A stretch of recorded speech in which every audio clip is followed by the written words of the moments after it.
ছোঁয়া ধারাবাহিকের আগামী পর্বে আমরা দেখতে পাবো অজান্তে দুজন কাছাকাছি এসেও ইরার কবলে দীপা। স্মৃতি ফিরে পেয়েই ইরার বিরুদ্ধে রুখে দাঁড়ালো সূর্য। হ্যাঁ বন্ধুরা, আমরা এমনটাই দেখতে পাবো অনুরাগের ছোঁয়া ধারাবাহিকের আগামী পর্বগুলোতে।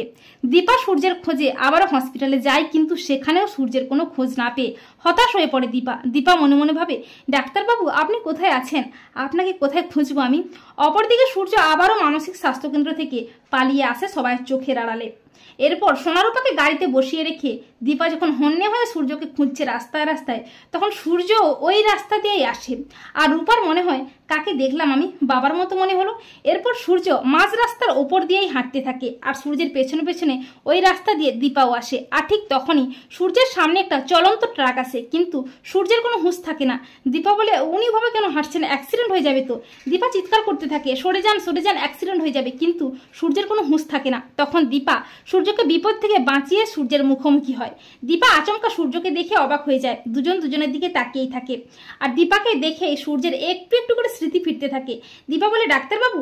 দীপার মুখ থেকে ডাক্তারবাবু ডাকটা শুনেই সূর্যের খুব কষ্ট হয়। সূর্য মনে করতে থাকে, একটা সময় সূর্যের কাছে দীপার মুখটা পরিষ্কার হয়ে যায়। সূর্য বলে, দীপা। এই বলে সূর্য দীপাকে জড়িয়ে ধরে। আর ঠিক তখনই হাজির হয় সন্ত্রাসী ইরাকে দেখে অবাক হয়ে যায় দীপা বলে, ইরা তুমি? ইরা বলে, এই ডাক্তার, ডকুমেন্টসগুলো আমাদের দিয়ে দে, না হলে তোকে এখানেই শেষ করে দেবো। তার আগে তোর প্রিয়তমা এই দীপাকেও শেষ করে দেবো।